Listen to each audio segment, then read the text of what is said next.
अल्हम्दुलिल्लाहि रब्बिल आलमीन वस्सलातु वस्सलाम अला नबीना मुहम्मद व अला आलिहि व सहबिहि अजमईन अम्मा बाद। नाज़रीन किराम, रमज़ान के अक्सर अय्याम गुज़र चुके हैं और तकरीबन 2 दहे गुज़र गए हैं। इसमें वो लोग जो सियाम का अहतमाम किए, क़यामुल लैल का अहतमाम किए और ज़िक्र व अज़कार किए, कुरान करीम की तिलावत किए, वो खुश नसीब हैं। अब आखिरी दहा इसका बाकी है जो हम पर साया फगन होने वाला है।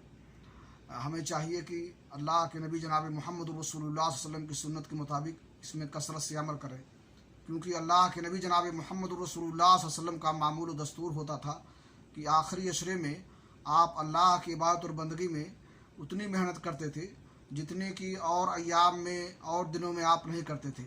सही मुस्लिम शरीफ की हदीस है। आयशा रज़ी अल्लाह तआला अन्हा बयान फरमाती हैं, काना रसूलुल्लाह सल्लल्लाहु अलैहि वसल्लम यज्तहिदु फिल आशरिल अवाखिर मिन रमज़ान मा ला यज्तहिदु फी गैरिही।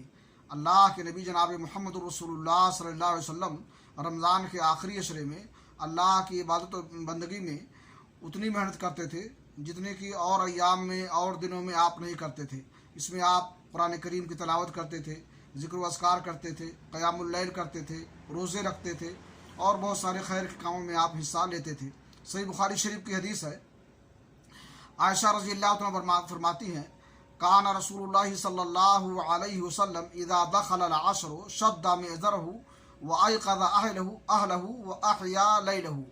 कि अल्लाह के नबी जनाब मोहम्मद रसूलुल्लाह सल्लल्लाहु अलैहि वसल्लम का मामूल दस्तूर होता था कि जो रमज़ान का आखिरी दहा, आखिरी अशरा आता था तो अल्लाह रब्बुल आलमीन की इबादत व बंदगी के लिए आप कमर बस्ता हो जाते थे और रातों को आप क़यामुल लैल करते थे, आलते एतकाफ़ में आप होते थे, बीवियों से किनारा कशी इख्तियार कर लेते थे। वो अयक़ज़ अहलहु और अपने घर वालों को भी जगाते थे।